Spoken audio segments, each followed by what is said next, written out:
ॐ स्थापकाय च धर्मस्य सर्वधर्मस्वरूपिणे अवतारवरिष्ठाय रामकृष्णाय ते नमः।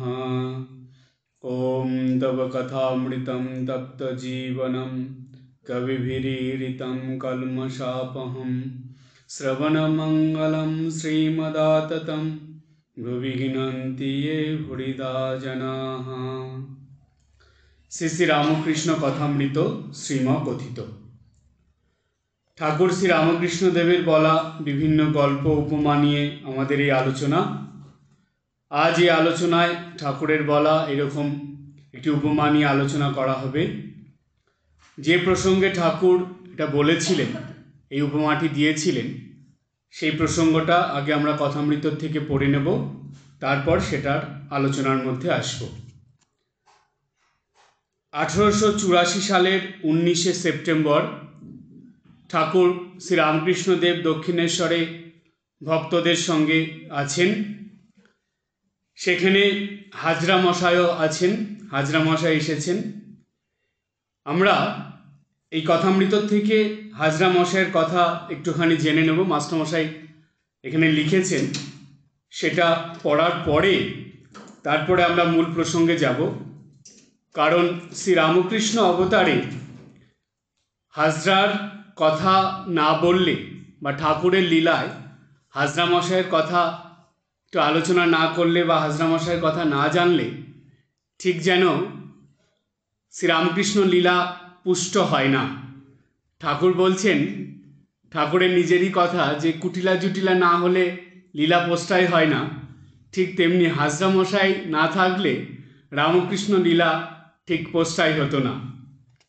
মাস্টারমশাই এখানে লিখছেন, হাজরা মহাশয় এখানে 2 বছর আছেন। তিনি ঠাকুরের জন্মভূমি কামারপুকুরের নিকটবর্তী শিয়র গ্রামে প্রথম তাহাকে দর্শন করেন 1880 খ্রিস্টাব্দে।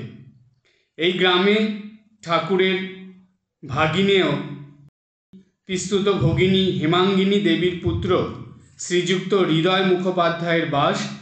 ঠাকুর তখন হৃদয়ের বাটিতে অবস্থিতি করিতেছিলেন। শিয়রের নিকটবর্তী মরাগড় গ্রামে হাজরা মশায়ের নিবাস। তাহার বিষয় সম্পত্তি জমি প্রভৃতি একরকম আছে, পরিবার সন্তান সন্ততি আছে, একরকম চলিয়া যায়। কিছু দেনাও আছে, আন্দাজ 1000 টাকা। যৌবনকাল হইতে তাহার বৈরাগ্যের ভাব। কোথায় সাধু কোথায় ভক্ত খুঁজিয়া বেড়ান। যখন দক্ষিণেশ্বর কালীবাড়িতে প্রথম আসেন ও সেখানে থাকিতে চান, ঠাকুর তাহার ভক্তিভাব দেখিয়া দেশের পরিচিত বলিয়া ওখানে যত্ন করিয়া নিজের কাছে রাখেন। হাজরার জ্ঞানীর ভাব, ঠাকুরের ভক্তিভাব ও ছোকরাদের জন্য ব্যাকুলতা পছন্দ করেন না। মাঝে মাঝে তাহাকে মহাপুরুষ বলিয়া মনে করেন, আবার কখনো সামান্য বলিয়া জ্ঞান করেন। তিনি ঠাকুরের ঘরের দক্ষিণ পূর্বের বারান্দায় আসন করিয়াছেন। সেখানেই মালা লইয়া অনেক জপ করেন। রাখাল প্রভৃতি ভক্তেরা বেশি জপ করেন না বলিয়া লোকের কাছে নিন্দা করেন। তিনি আচারের বড় পক্ষপাতী। আচার আচার করিয়া তাহার এক প্রকার সূচিবাই হইয়াছে। তাহার বয়স প্রায় 38 হইবে। হাজরা মহাশয় ঘরে প্রবেশ করিলেন। ঠাকুর আবার ঈষৎ ভাবাবিষ্ট হইয়াছেন ও কথা কহিতেছেন। শ্রীরামকৃষ্ণ হাজরার প্রতি, তুমি যা করছো তা ঠিক, কিন্তু ঠিক ঠিক বসছে না। কারো নিন্দা করো না, পোকাটিরও না। তুমি নিজেই তো বলো লোমশ মুনির কথা, যেমন ভক্তি প্রার্থনা করবে তেমনি ওটাও বলবে, যেন কারো নিন্দা না করি। হাজরা, ভক্তি প্রার্থনা করলে তিনি শুনবেন? শ্রীরামকৃষ্ণ 100 বার যদি ঠিক হয়, যদি আন্তরিক হয়, বিষয়ী লোক যেমন ছেলে কি স্ত্রীর জন্য কাঁদে, সেরূপ ঈশ্বরের জন্য কই কাঁদে। ওদেশে একজনের পরিবারের অসুখ হয়েছিল, সারবে না মনে করে লোকটা থরথর করে কাঁপতে লাগলো, অজ্ঞান হয় আর কি। এরূপ ঈশ্বরের জন্য কে হচ্ছে? হাজরা ঠাকুরের পায়ের ধুলা লইতেছেন। শ্রীরামকৃষ্ণ সংকুচিত হইয়া, উগনো কি? হাজরা, যার কাছে আমি রয়েছি তার পায়ের ধুলো লব না? শ্রীরামকৃষ্ণ, ঈশ্বরকে তুষ্ট করো, সকলেই তুষ্ট হবে। তস্মিন তুষ্টে জগৎ তুষ্টম। ঠাকুর যখন দ্রৌপদীর হাঁড়ির শাক খেয়ে বললেন আমি তৃপ্ত হয়েছি, তখন জগৎশুদ্ধ জীব তৃপ্ত, হেউ ঢেউ হয়েছিল। কই, মুনিরা খেলে কি জগৎ তুষ্ট হয়েছিল, হেউ ঢেউ হয়েছিল? ঠাকুর লোকশিক্ষার্থ কিছু কর্ম করতে হয় এই কথা বলিতেছেন।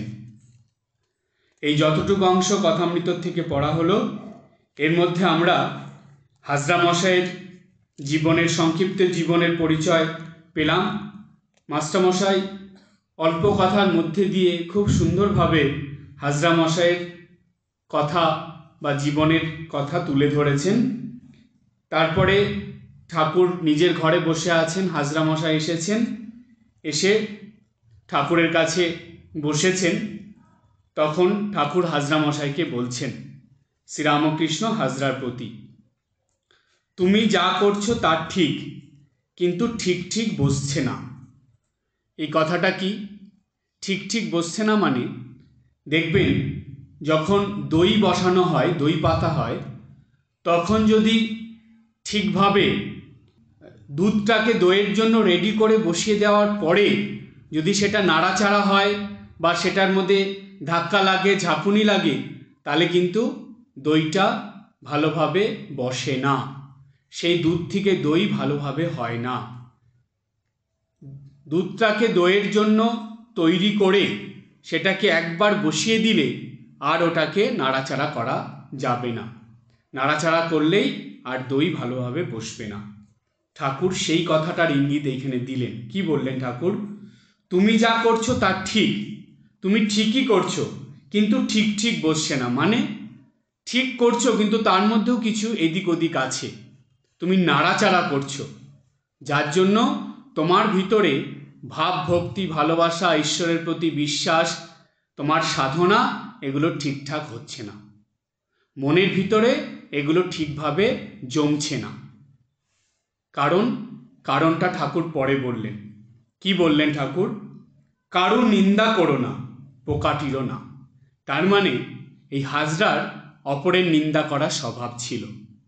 হাজরা মশাই জপ করতেন, প্রার্থনা করতেন, ঈশ্বরের গুণকীর্তন করতেন, সব কিছুই করতেন, কিন্তু তার সঙ্গে পরনিন্দা করতেন। ঠাকুর কি শিক্ষা দিলেন দেখুন। এটা কিন্তু শুধু হাজরার জন্য নয়, এটা সকল ভক্তদের জন্য ঠাকুর শিক্ষা দিচ্ছেন যে কারুর নিন্দা করো না, পোকাটিরও না। সামান্য পোকা যে জীব, তাদের সম্বন্ধেও নিন্দা সূচক বাক্য, খারাপ কথা জানা আমরা কখনো না বলি, সেটাই ঠাকুর সাবধান করে দিলেন। তারপরে ঠাকুর বললেন, তুমি নিজেই তো বলো লোমশ মুনির কথা। এইটাই আজকে ঠাকুরের উদাহরণ হিসাবে আমরা আলোচনার মধ্যে আনব। লোমশ মুনি, দেখুন কথামৃতে ঠাকুর একটা জায়গাতেই এই মুনির কথা উচ্চারণ করেছেন। হাজরাকে বলছেন, তুমি তো নিজেই বলো লোমশ মুনির কথা। আজকে আমরা লোমশ মুনির কথা জানব। লোমশ মুনি ছিলেন খুব বিখ্যাত একজন মুনি। তার নামটা এরকম হয়েছে কেন, সেই খুব মজার বিষয়। লোমশ মুনি অল্পায়ু ছিলেন, জন্মের পর তার আয়ু বেশি ছিল না। সুতরাং এই কথাটা লোমশ মুনির মা জানতেন, তো তিনি খুব দুঃখ করতেন, মনে কষ্ট হতো তার ছেলে বেশি দিন বাঁচবে না। তো লোমশ মুনি তার মার এই দুঃখ কষ্ট দেখে তিনি মনে মনে ঠিক করলেন, আমি যে মৃত্যুর দেবতা, যিনি স্বয়ং শিব মহাদেব মৃত্যুঞ্জয়, তার সাধনা আরাধনা করব, তার তপস্যা করব, করে আমি এই অমরত্ব লাভ করব, মায়ের মনের এই দুঃখ কষ্ট আমি সরিয়ে দেব, দূর করে দেব। তো এই ভেবে সেই লোমশ মুনি শিবের সাধনা শুরু করলেন। শিবের সাধনা করার পর, বহু বছর সাধনা করার পর শিব সন্তুষ্ট হয়ে লোমশ মুনিকে দর্শন দিলেন, দিয়ে বললেন, তুমি কি বর চাও বলো। লোমশ মুনি বললেন, আমি অমরত্ব চাই, আমি অমর বর চাই। তখন শিব বললেন যে না, এই অমরত্বের বর দেওয়া যাবে না, যে এই পৃথিবীতে জন্মাবে তাকে মরতেই হবে। তো সুতরাং অমরত্বের বর পাবে না, তুমি এমন কিছু চেয়ে নাও যাতে তুমি বহু বছর জীবিত থাকতে পারো, সেরকম বর কিছু তুমি চাও। তখন লোমশ মুনি বুদ্ধি করে বর চাইলেন যে আমার শরীরে যতগুলো লোম আছে সেগুলো এক কল্প পরে পরে একটা করে খসে পড়বে, যতদিন না সম্পূর্ণ লোম শরীর থেকে খসে পড়ে ততদিন আমি যাতে জীবিত থাকি। তার মানে পরোক্ষভাবে সে অমরত্বের বরই পেয়ে গেল। তো তার এটা শুনে শিব হাসলেন, হেসে বললেন, ঠিক আছে, তথাস্তু, তাই হবে। এইবার এক কল্প মানে এক যুগ, মানে এক এক যুগ যাবে, একটা করে শরীরের লোম খসে যাবে। এইভাবে মাথার পায়ের থেকে শুরু করে মাথার চুল পর্যন্ত, এগুলো তো লোমের মধ্যেই পড়ে, তো একটা করে খসবে এক এক কল্প পরে। এইভাবে যেদিন সম্পূর্ণ খসে যাবে, শরীরে একটা লোমও থাকবে না, সেদিন সেই লোমশ মুনির শরীর যাবে, মানে মৃত্যু হবে।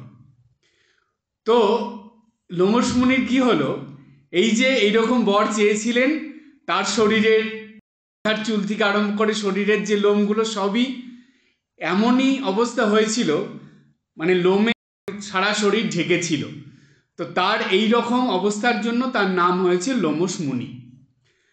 তো সেই মুনি লাস্টে এইরকম বরের জন্য নিজেই পশ্চাতাপ করেছিলেন যে আমি এটা কী করলাম, নিজেই পস্তাচ্ছিলেন যে আমি চালাকি করে ভগবানের কাছ থেকে কি বর চেয়ে নিলাম, এখন তো আমি নিজেই বিপদে পড়েছি, আমার চোখের সামনে সবাই চলে যাচ্ছে এই পৃথিবী ছেড়ে, আর আমি বেঁচে থেকে কি জীবন যাপন করছি, আমার তো ঈশ্বর লাভ সব কিছু হয়ে গেছে, কিন্তু আমি যে এই জীবন ছেড়ে যে যাবো সেটাও আমি পারছি না, কেননা যতদিন না আমার শরীরের এই লোম সব পড়ে না যাবে, ঝরে না যাবে, ততদিন তো আমি যেতে পারবো না। তার জন্য তার মনের এই ক্ষেদটা ছিল। যাই হোক, এইখানে যে প্রসঙ্গে ঠাকুর কথাটা বলেছেন সেই প্রসঙ্গটা কি, লোমশ মুনি খুব সাধন ভজন করতেন, খুব উচ্চ স্তরের সাধক ছিলেন। তিনি বিভিন্ন জায়গায় গিয়ে ঈশ্বরের কথা বলতেন, সৎপ্রসঙ্গ করতেন। তো একদিন এক জায়গায় বসে তিনি সৎপ্রসঙ্গ করছেন, অনেক ভক্ত মানুষরা এসেছেন। একজন ওই লোমশ মুনির কথার মাঝে বারে বারে তাকে একটা করে প্রশ্ন জিজ্ঞাসা করছে। কিছুটা আলোচনা করছেন লোমশ মুনি, একটা উনি ঝট করে একটা প্রশ্ন বলে দিচ্ছেন, আবার কিছুটা বলছেন, আবার বলে দিচ্ছেন। অন্য সবাই শুনছে, কিন্তু একজন বারে বারে লোমশ মুনিকে প্রশ্ন জিজ্ঞাসা করছেন, এটা ওটা জিজ্ঞাসা করছেন, কথা বলছেন। এতে করে লোমশ মুনি খুব রেগে গেলেন, রাগান্বিত হয়ে তাকে বললেন যে হে মূর্খ, তুমি কি আগের জন্মে কাক ছিলে? তোমার তো কাকের স্বভাব, নিশ্চয়ই তুমি আগের জন্মে কাক ছিলে, না হলে কাকরা যেমন সবসময় ভালো খাবার পেলেও যেমন কাকা করে, খারাপ খাবার পেলেও কাকা করে, তো তুমিও তাই, ভালো কথা শুনছো তবুও তুমি বক বক করে যাচ্ছ, কথা বলছো। তো এই কথা বলার পর লোকটা চুপ হয়ে গেল। লোমশ মুনি আবার তার প্রসঙ্গ শুরু করলেন, কিন্তু লোমশ মুনি দেখলেন যে ওই লোকটা হাসি মুখ নিয়ে খুব মন দিয়ে লোমশ মুনির কথা শুনছে। এই যে এরকম কথা বললেন, রেগে গিয়ে লোমশ মুনি ওই ভক্তটাকে, সেই ভক্তটা কিন্তু লোমশ মুনির কথা শুনে মন খারাপ করেনি, সে বরঞ্চ মুখে হাসি নিয়ে খুব একাগ্র মনে মন দিয়ে লোমশমুনির কথা শুনছে। লোমশমুনি একটু চিন্তিত হয়ে পড়লেন, লক্ষ্য করলেন যখন তার বক্তৃতা শেষ হলো তখন লোমশমুনি ওই লোকটাকে বললেন, আপনি দেখা করে যাবেন আমার সঙ্গে। সব ভক্তরা চলে গেল, ওই লোকটা লোমশমুনির কাছে আসলো। তখন লোমশমুনি বলছে, আচ্ছা আপনি আমার কথার মাঝে বারে বারে কথা বলছিলেন, এটা ওটা জিজ্ঞেস করছিলেন, আমি আপনাকে রেগে গিয়ে আপনার মনে আঘাত দিয়ে কিছু কথা বলেছিলাম। এই কথা শুনলে যে কোনো মানুষেরই মন খারাপ হয়ে যাবে, সে হয়তো এখান থেকে উঠে চলে যাবে বা মন খারাপ করে বসে থাকবে। কিন্তু আপনি উঠেও গেলেন না, বসে থাকলেন, মুখে হাসি নিয়ে খুব আনন্দ করে আমার কথা শুনছিলেন। আপনার মনে কি কোনো প্রতিক্রিয়া হয়নি বা এই কথা কি কিছু আপনি বুঝতে পারেননি? তখন ভক্তটা বললেন যে, মুনিবর, আমি আপনার কথা সবই বুঝতে পেরেছি, আপনি যেটা বলেছেন সেটাও আমি শুনেছি, কিন্তু আপনি যা বললেন সেটাও যে সত্যি হতে পারে সেই কথাও আমি বিশ্বাস করে নিয়েছি। কেন, আপনি ঋষি মুনি মানুষে আপনি কি মিথ্যে বলবেন? নিশ্চয়ই তাই, আমি হয়তো আগের জন্মে কাক ছিলাম, তার জন্য আমার মধ্যে এই স্বভাবটা আছে, তা আমি বলে দিলাম। কিন্তু এটাও আমি জানি যে আমি যদি এই সৎপ্রসঙ্গ ছেড়ে মন খারাপ করে এখান থেকে চলে যাই, আপনার কথা না শুনি, তাহলে আমারই ক্ষতি হবে।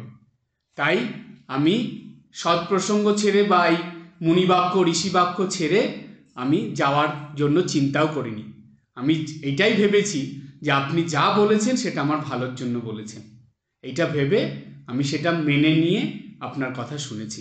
এটা আমার ভালো লেগেছে যে না, আপনি কিছু বলেছেন আমাকে যেটা আমার ভালোর জন্য। এই কথা বলে সেই ভক্তটা লোমশমুনিকে প্রণাম করে চলে গেছে। তো লোমশমুনি তখন বসে বসে ভাবছে যে দেখো, আমি একে খারাপ ভাবছিলাম, একে আমি রেগে গিয়ে মনে আঘাত দিয়ে কত কথা বললাম, এর নিন্দা করলাম, কিন্তু এ সেটাকে, সেই কথাটাকে ভালোভাবে নিল। তার মানে ভগবানের আশীর্বাদ, কৃপা বা ভগবানের প্রতি ভক্তি, বিশ্বাস, ভালোবাসা না থাকলে এইরকম মনোভাব হওয়া সম্ভব নয়। সুতরাং এ সাধারণ ভক্ত নয়, এ খুব উচ্চ স্তরের ভক্ত, যে নাকি ঈশ্বরকে খুব ভালোবাসে, ঈশ্বরকে বিশ্বাস করে। তারপর থেকে লোমশমুনি মনে মনে ঠিক করে নিয়েছিল যে না, আর সে কখনো কারো সম্বন্ধে কোনো কটূক্তি করবে না বা কারো নিন্দা করবে না। তো এই যে লোমশমুনির জপ ধ্যান সাধন ভজন, সেটা করেও যে তার মধ্যে থেকে এটা ছিল, সেটা তিনি একটা শিক্ষার দ্বারা পেয়ে গেলেন যে না, কারো নিন্দা করা যাবে না, তাহলে নিজের মনের ভাবই নষ্ট হবে। তো এই কথাটাই দেখুন এইখানে হাজরা মশাই বলতেন, ঠাকুর সেটা হাজরা মশাইকে মনে করিয়ে দিলেন। কি বললেন? যে তুমি নিজেই তো বলো লোমশমুনির কথা। তারপরে বললেন, যেমন ভক্তি প্রার্থনা করবে তেমনি ওটাও বলবে যেন কারো নিন্দা না করি। এই কথাটা কিন্তু লোমশমুনি ঈশ্বরের কাছে বলেছিলেন যে তিনি যে ভুল করেছিলেন ওই ভক্তটাকে কটু কথা বলে নিন্দা করে, সে যাতে আর কখনো এরকম না করে সেই কথা বলেছিলেন। সুতরাং ঠাকুর সেটা হাজরা মশাইকে মনে করিয়ে দিলেন। তাই বললেন যে যেন কারো নিন্দা না করি, এটাও ঈশ্বরের কাছে নিত্যদিন প্রার্থনা করতে হয়। হাজরা এরপরে ঠাকুরকে বলছেন যে ভক্তি প্রার্থনা করলে তিনি শুনবেন। ঠাকুর খুব জোর দিয়ে বললেন, শ্রীরামকৃষ্ণ 100 বার, তার মানে অবশ্যই শুনবেন। কি করলে? তখন ঠাকুর বললেন, যদি ঠিক হয়, যদি আন্তরিক হয়। এই দুটো কথা ঠাকুর বললেন, যদি ঠিক হয়, যদি আন্তরিক হয়। যদি ঠিক হয় মানে বেশিরভাগ ভক্তদের প্রার্থনা, এত প্রার্থনা করতে থাকে নিজেরাই ভুলে যায় কি প্রার্থনা ভগবানের কাছে করেছে। আজকে প্রার্থনা করলো, দুদিন পর জিজ্ঞেস করলে বলতে পারবে না দুদিন আগে কি প্রার্থনা করেছে, এত প্রার্থনা করে। সুতরাং প্রার্থনা ঠিক করতে হবে, মানে এমন প্রার্থনা করতে হবে যেটা আপনার খুব দরকার আর যেটার কথা সদা সর্বদা সব সময় আপনার মনে থাকবে, আপনি মনে করতে পারবেন, মনে রাখবেন। আজ থেকে 10 বছর পর জিজ্ঞেস করলেও আপনি বলতে পারবেন যে না, এটাই আমি ভগবানের কাছে প্রার্থনা করেছি।